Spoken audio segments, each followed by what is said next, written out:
Sa mga motorista dyan, huwag kayong mabibigla kung English speaking na ang mga traffic constable na haharap po sa inyo. Bukod kasi sa pag-aayos sa sarili, sinasanay na sila sa pagsasalita ng English. Saksi si Steve Dailisan. Please calm down.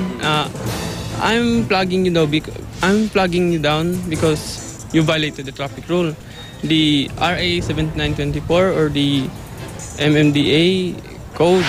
Hindi lang pang-Pinoy, pang-foreigner na rin ang banat ngayon ng mga MMDA constable sa mga mahuhuling traffic violator. Kabilang ito sa kanilang retraining seminar para sakaling Inglesero ang masita nilang pasaway, di na sila basta tatameme na lang. Di naman daw sa pagyayabang. Kahit pa sila'y singhalan, buong pagpapakumbaba pa rin daw nilang kakalmahin ang galit na motorista.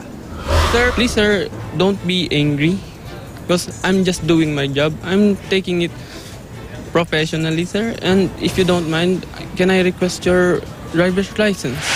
Bukod sa pag-Ingles, hinasa raw muli ang mga constable sa traffic rules at signages. May mga nagre-reklamo rin kasi na mismong mga constable tila nalilito raw sa batas na ipinatutupad nila. Pag nasa daan, ang pinakamatalino dapat dyan ay yung ating mga traffic constable. Mas may authority sila, mas alam nila more than the driver. At para kumpletos recados ang kanilang makeover, bagong tabas na rin ang mga constable. Ano po ba yung gupit na prescribe sa kanila? Barber's cut lang ba ito? Para masabing metro gwapo talaga kami. May personality development training din silang pinagdaanan.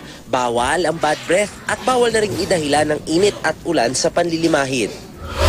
Kung ano yung pinoproject mong appearance sa publiko. Dahil importante ito. Dahil kahit na mainit, nasa ilalim ka ng araw, umuusok yung kapaligid mo or umuulan, kailangan ma-maintain mo pa rin yung dignity mo as a traffic constable.